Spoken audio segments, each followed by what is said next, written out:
Magandang araw po. Abit pa niyo po ako matagal na since ng video niyo na napanood ko noon. Sana po ay mapili ang kwento ko. Tawagin mo na lamang po akong Kat. Naniniwala po talaga ako sa mga paranormal activities and different scenario na meron rito. Nangyari po ito nung palipat-lipat kami ng bahay noong 2020 hanggang sa mag-pandemic umalis na kami sa bahay na talagang pagmamay-ari namin. Noon dahil sa nagkaroon ng di pagkakunawaan ang aking lola at papa. Kaya naman ay napilitan kaming magrenta na lang ng bahay. Miski sa mga nalipatan namin ay mayroong mga kababalagan rin na kaming naranasan. Pero ang ikukwento ko ay yung nalipatan namin na kakaibang bahay na ngayon ay tinitirahan pa din namin na halos mag-isang taon na since January 2021. Dalawang palapag ang syura niya at paglabas mo ng gate, mga bahay, palengke at tindahan ni mama na may rooftop din. Sa bawat floor may 4 na pinto na pwede mong rentahan. Pero yung available na kwarto na lang ay yung sa dulo ng second floor. Maganda talaga doon. May kita mo yung view ng paligid. Mahangin pa. Pag galing ka ng gate ng building, then pag akyat mo sa second floor, terrace na siya. O kumbaga, front yard na ng bawat pinto. Halos okupado na yung mga kwarto. Kaya okay na din. May mga kapitbahay na rin na nagsasabi na may mga kaluluwa sa residential building na to. Isang batang babae at lalaki.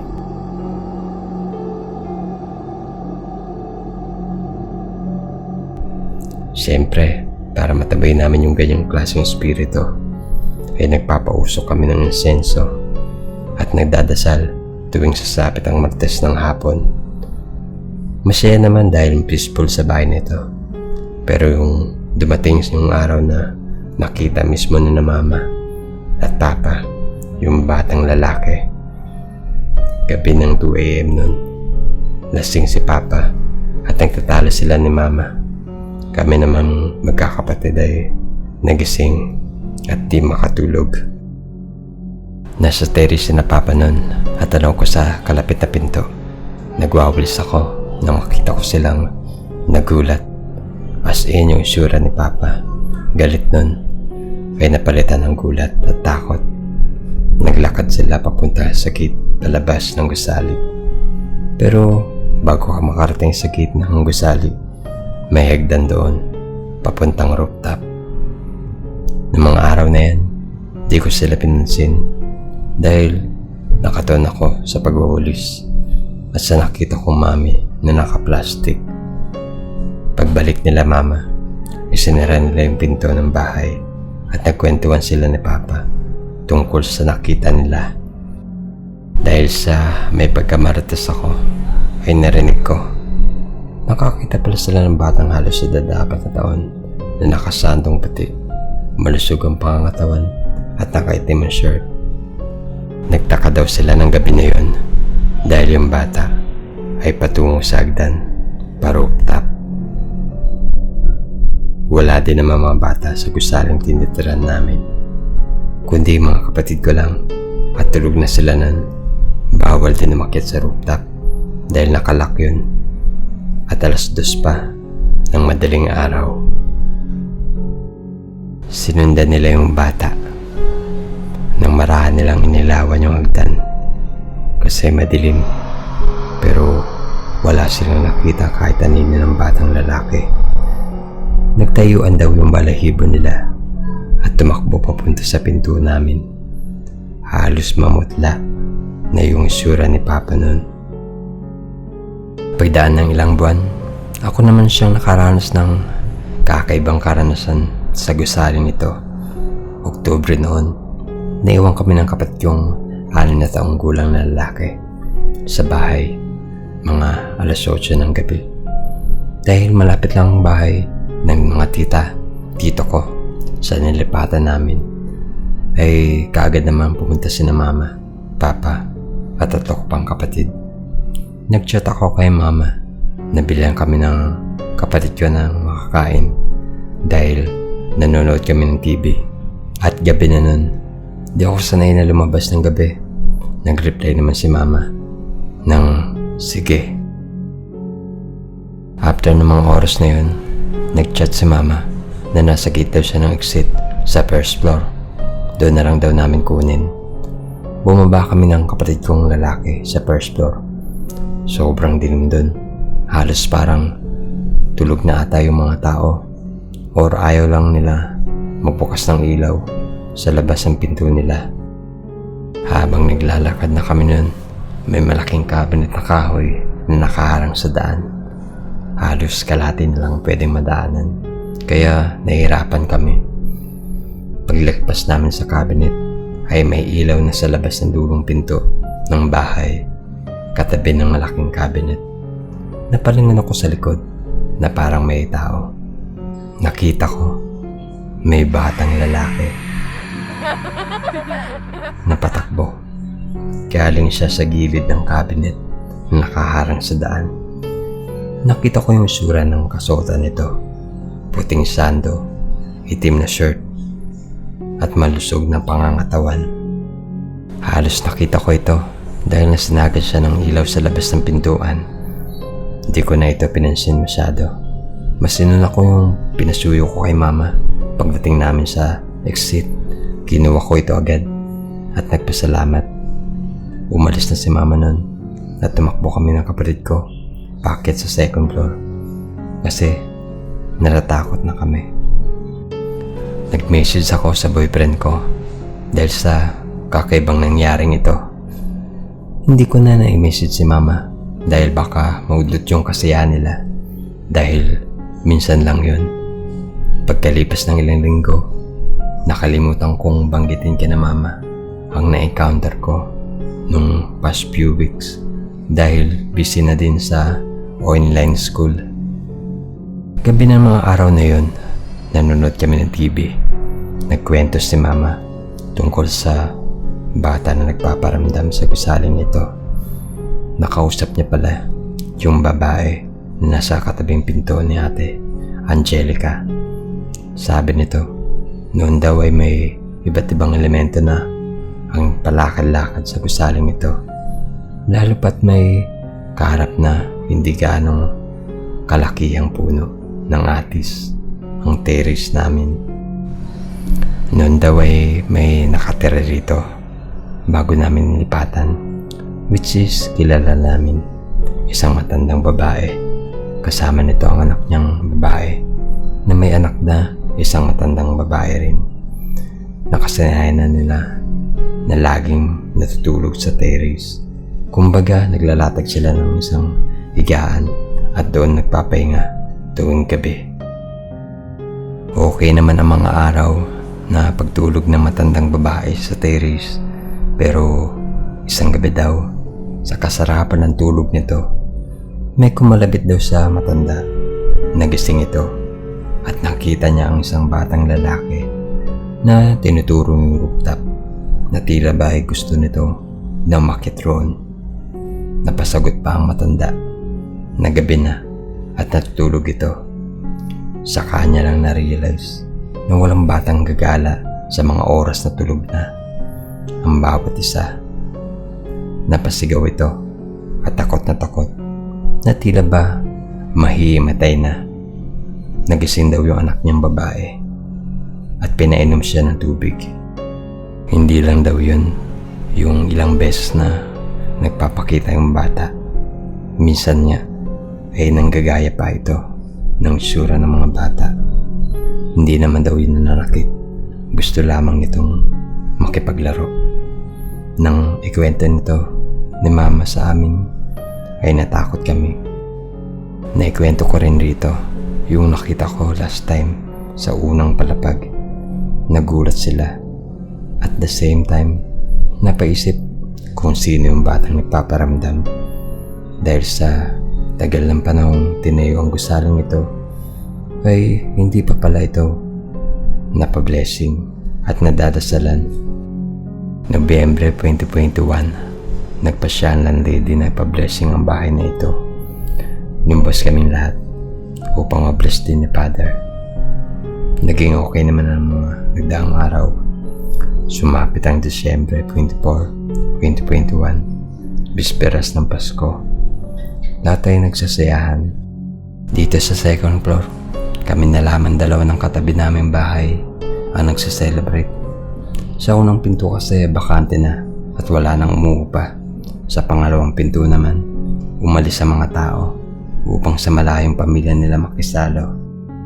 Kami ng kapatid ko na si Jordan, Rian, yung boyfriend ko na si Ryan, yung GF ng kapatid ko na si Jarjar, at yung classmate ni Rian na may third eye. Kami lahat ay napagpasya na umakyat sa rooftop.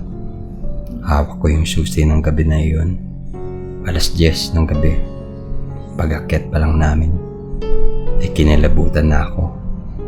Pumunta kami sa dulo at nilasap yung sariwang hangin. Napakadilim doon at walang ilaw. Flashlight na galing sa cellphone namin ang nagsisilbing ilaw na gamit upang makita ang daraanan. Masaya naman roon. Nagkuhanan kami ng litrato. Nakita ko yung bata kong kapatid na 4 na taong gulang na sumunod pala sa amin sa rooftop. Natakot ako na baka madapa or kung ano man ang mangyari sa sobrang dilim. Kinuha ko siya at dinala sa gate ng rooftop dahil may ilaw naman doon. Sumigaw na ako sa mga kasama ko na magsibabaan na dahil natatakot na ako. Nagantay kami sa hagdan ng rooftop. Nagdatingan na sila. Nilock nila ang gate ng rooftop. Saka bumaba patungo sa terrace ng bahay namin. Pagbaba namin, nagkwento yung classmate ng kapatid ko na si Rian. Nakakita daw siya ng batang babae doon at niyaya siyang maglaro.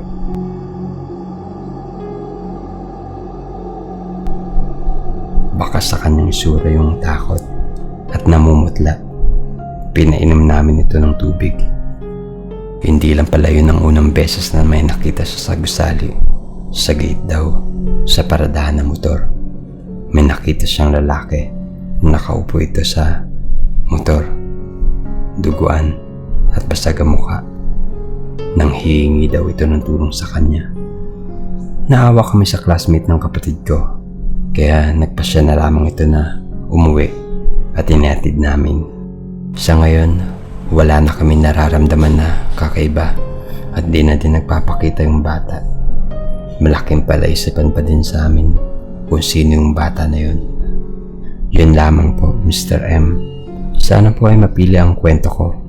Maraming salamat po at more blessing to come sa iyo.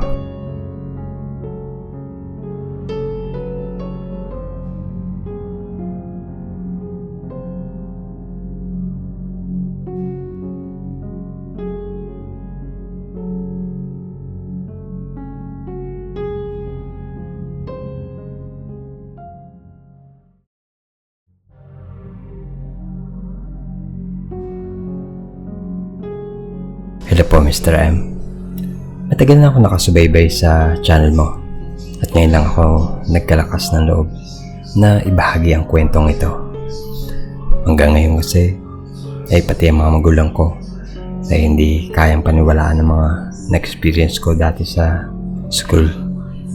Sana po ay ito'y mabahagi mo. Ako nga po pala si Lilian mula sa Cavite. Ako isang 12th grade student at pangatlong taon ko na sa current school ko ngayon. Ang kwento ko ay nangyari sa akin nang ako'y isang 9th grade student pa lamang sa previous school ko. At ang isa sa dahilan na nag-transfer muli ako, ang pamilya ko ay nakatira sa Laguna noon. Ako'y pumapasok sa isang private school. Hindi ko masabi kung ito ba ay talagang isang private school dahil sa itsura nito. Napakatanda ng itsura. Ang mga classroom at facilities ay napakadumi at napakalit ng campus. Kahit na ang aming binabayaran ay napakamahal. Late na kasi ako nag-start ng classes dahil sa pagkaka-hospital ng aking lola. Kaya napauwi kami ng aming pamilya sa probinsya. Kaya naman hindi na kami nakakuha ng mas maayos na school. Kasi ito ang pinakamalapit sa aming bagong inuupahan. Ang school namin ay may retreat house event kada taon tuwing Setyembre. Sakto ang aking pagpasok dahil ito ay 2 linggo bago ang naturang event. Dahil halos 2 buwan akong late sa klase ay nahirapan akong makipagkaibigan, lalo na at napakadami kong kailangan bulin na lesson at activities para sa grade ko. Binigyan ako ng teacher ng papel at papasign sa aking mga magulang upang ako ipayagan sa overnight retreat. Medyo nag-alala sila, ngunit pumayag dahil isang beses lamang ito. Nasa papel ang reply slip, black and white, na halos di ko na mabasang mapa at listahan ng mga pangalan ng klase at ang kanilang mga cabin numbers. Nakalagay din na by grade ang retreat at ang 2 section ng grade 9 ang mga magkakasama. Kaya marami-rami kami dahil 24 ang student bawat klase. Excited ako, ngunit medyo nalulungkot dahil wala akong kasamang kaibigan. Dumating ang araw ng event at binilan ako ng aking mga magulang na magdala ng 2 phone at surrender ang isa at itago naman sa extra kong sapatos ang isa pa. Napangisi ako sa kanilang pag-aalala at sinunod ito. Bago umakyat ng bus, nakatabi ko ang isa kong kaklase at ako'y kanyang kinausap. Nagpakilala siyang sa pangalang Kat na nakaupo sa likod ko sa klase. Then syempre ako rin nagpakilala. Sinabi ko na lang na hindi ako marunong makihalubilo. Bale, pares kami ng cabin at kasama pa ang isa niyang kaibigan. Tumawa kami parehas at nag-usap hanggang sa makarating kami sa aming destinasyon. 6 AM kami umalis, around 7 na nang kami ay makarating. Napakaganda ng lugar. Parang park ito na hindi mahalaman o mapuno. Parang village ng team ng lugar. Tapos pati yung mga cabin at facilities. Napaka-peaceful ng lugar at ramdam mo talaga na mag-enjoy ka. Kaso yung activities mostly ay religious related. At yung iba naman sa amin, katulad ko, ay hindi naman ganun ka-religyoso. Pinag-recess muna kami at pinapunta sa mess hall. Doon ay nakita ko sila Kat, kaya dali-dali akong kumuha ng makakain at dumiretso sa kanilang inuupuan. Olia, andyan ka na pala. Ganda ng video natin, no? Maganda nga, pero mas maganda yung pagkain nila. Ito nga pala yung mga kaibigan ko. Sila Matthew, Paeng at Gina. Di naman sila nangagat, pero mag-ingat ka pa rin. La, grabe ka naman Kat. Kaya pala ayaw sa amin ng mga kaibigan mo eh. Oo nga, baka kakachismis mo. Dalawin ka na nung pare ngayong taon. Anong pare? Yung makakasama natin mamaya? Ay hindi, yung multo. Ay, oo nga pala, dapat pala kita sabihan. Ala, sorry. Pero huwag ka na lumabas ng gabi o magsilip-silip sa mga restricted area dito ha. May mga kwento-kwento kasi dito about sa mga multo eh. Pero di naman totoo yun. Pero huwag ka pa rin lumabas ng cabin. Pabirong sabi ni Panging sa akin para siguro hindi ako masyadong matakot. Kinilala ko silang lahat at natuwa ako dahil may kaibigan na din ako ngayon. Natapos ang recess namin at tulad ng nakalagay sa schedule namin ay maaari na kaming maglibot at magpunta sa aming mga cabin. Tara sa cabin muna tayo. Ang bigat na ng gamit ko eh. Hay nako, sabi kasing ilagay daw muna yung mga baguna pa lang eh. Yan tuloy. Sige na nga. Sasama ka ba, Lia? Cabin mate naman tayo eh. Sige, may gusto rin naman akong ayusin sa bag ko. Pumunta kami sa aming cabin. Maliit ito. May 2 bunk bed na magkatapat sa magkabilang side ng kwarto. At isang storage cabinet na katapat ng pintuan. Mayroon din 2 bintana sa magkabilang side kung saan ang bunk bed. Ang kama ko ay nasa ibaba at ang kay Gina ang nasa itaas. Pagkatapos namin ayusin ang gamit ay lumabas na kami at nilibot ang lugar. Nahati yung area dun: girls and boys cabin, teachers cabin, guest facilities, shower room, at yung area na para lamang sa staff o mga taga doon. Kahit sa ang sulok ng lugar ay napakaganda. Di naman mukhang lugar to para magpakita ang mga multo, di ba? Habang naglalakad at sundo namin sila Matthew mula sa kanilang cabin at dumiretso sa unang activity facility na aming pupuntahan. Buong araw ay activities ang aming ginagawa, kasama na ang lunchtime, at pagpatak ng 4:30 PM ay sinabihan na kami na magsimula ng maligo dahil maghahapunan na. Punong-puno ang changing area. Kasya naman lahat, pero hindi kami komportable ni Gina na maligo doon dahil sa dami ng tao.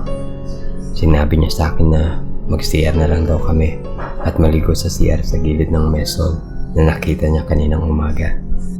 Sinabi ko ito kay Kat at sabi niya ay hindi na daw siya sasama dahil baka siya ay matagalan pa. Hindi na kami nagpaalam sa teachers dahil baka kami ay hindi napayagan. Dumaan kami sa may likod ng CR na papunta sa may dorm ng mga pare dahil mas mabilis kami makakapunta sa mesol nang di mapapansin. At kahit medyo matagal kami sa shower room ay mabilis pa rin kami makakapunta sa mesol. Habang kami naglalakad papunta sa CR ay may nakita kaming cabin na bukas ang ilaw at may malaking bintana na bukas din yung blind. Kami na may pagka-curious ay pinuntahan namin ito at sumilip sa loob.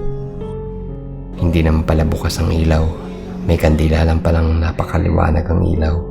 Ngunit ang aming pinagtataka ay bakit ang kandila ay nasa sahig. At doon na nga kami nagulat ng Gina dahil habang tinitignan namin kung ano ang cabin na yun ay may narinig kaming kadena at doon na namin nakita ang isang tao sa sulok na maya't maya pa ay lumapit sa kandila. Hindi ko makakalimutan ang sura ng aming nakita. Isang pari, punit-punit ang suot, nakakadena ang paa, ngunit parang wala itong kinakabitan. Payat na payat, puno ng sugat at pasa, at may mga matang namumula na nakatitig sa amin. Wala siyang imik o ekspresyon, nakatitig lamang siya sa amin sa tabi ng kandila. Natakot kami kasi napansin namin na sa likod lang niya yung pinto, yung kortina sa kanyang likod ay gumagalaw. Natakot kami kasi baka ito'y lumabas, kaya naman tumakbo na kami papalayo. Kita ko sa mukha ni Gina na takot siya at maluha na. Hindi na kami lumingon pa at hindi nagsalita hanggang sa makabalik kami sa CR na paunti na. Medyo marami-rami pa rin ang gumagamit. Naligo ako na hindi pa rin mapakali sa nakita namin ni Gina. Sinagawan ko si Kat sa labas ng cubicle. Nantayin kami at sabay na kami pumunta sa mesol. Narinig ko sa tabi ng cubicle ko na umiiyak si Gina. Natapos kami at agad na dumiretso sa mesol. Iniiwasan pa rin namin tumitig sa cabin kanina. Doon ay sinabi ko kay Kat ang nasaksihan namin ni Gina. Kinomfort ni Kat si Gina dahil bakas talaga sa mukha nito na takot siya at hindi mapigilang umiyak. Pinuntahan kami ng isa sa teachers at tinanong kung okay lang ba si Gina. Hindi na namin sinabi ang nangyari at baka kami ay magkaroon ng minor offense dahil sa paninilip at sa pag-alis ng walang paalam kanina. Dapat talaga sumama na lang ako. Sorry talaga, Gina. Wala kang kasalanan. Kami yung tumingin. Hindi namin nakakalain. Ganun na makikita namin. Medyo tahimik na ang naging hapunan namin magkakaibigan. Dahil sa pangyayari, 7 PM na at sinabi sa amin na may last activity daw kami. Pumila na yung mga section at nasa likod ko lang sila Gina at Kat. Hindi na naiyak si Gina. Natapos kami sa aming bonfire activity at pinabalik na lahat sa cabin. Lights out namin ng 9pm, kaya sa aming natitirang oras, nagbasa-basa na lamang ako ng libro. Dahil hindi ko naman maaring ilabas yung cellphone ko habang gising pa yung mga cabin mate ko. Sinigurado ko naman na bawat ilang minuto ay okay si Gina. Nag-lights out na at sinabi ko kay Gina na matutulog na ako. Pagkatapos noon ay natulog na kami. Nagising ako sa kalagitnaan ng gabi. Napansin kong tulog na ang lahat at dahil ako'y hindi makatulog ay kinuha ko na lamang ang aking cellphone na nasa sapatos. 4:04 ang oras. Nag-decide ako mag-cellphone na lamang hanggang gumising na ang lahat dahil hindi naman ako makatulog. Habang ako'y nasa Facebook ay biglang may ilaw na tumama sa mukha ko mula sa aming bintana. Nasabi ko sa sarili ko, hala, huli na ba ako? Sumilip ako sa gap ng blind at may nakita akong nakatayo na may hawak na parang lantern. At sa aking kinakatakutan, ito yung parang nakita ko kagabi. Nasa labas lamang siya ng aming cabin. May kadena pa rin sa paa. At ngayon ay mas naaninag ko na. Nakatingin pa rin siya sa akin. Walang imik at hindi gumagalaw. Nakatayo lamang habang hawak ang lantern sa kanyang kamay na puno pa rin ng pasa at sugat. Binalot ko ang aking sarili sa kumot at nagdasal. Kinaumagahan ay naggumagahan muna ang lahat bago kami umalis para sa susunod na mga estudyante. Sinabi ko ang mga nasaksihan ko ng umagang iyon at inamin rin ni Gina na napanaginipan niya ang paring iyon sa labas ng aming cabin. Yung retreat house pala na iyon ay dating simbahan sa panahon ng giyera. Kaya naman ang daming nawalan ng buhay doon sa lugar na iyon. Kaya siguro may mga nagpapakita doon. Hindi ko makakalimutan ang mga pangyayaring iyon. Next-transfer na ako the next year at sa kasamaang palad ay hindi kami nakapag-stay in touch ng mga kaibigan ko. Hindi ko na masyadong naisip pa, ngunit tandang-tanda ko ang mga pangyayaring iyon na hanggang ngayon ay nakakakilabot pa rin sa mga kaluluwang andon. Sana ay matahimik na kayo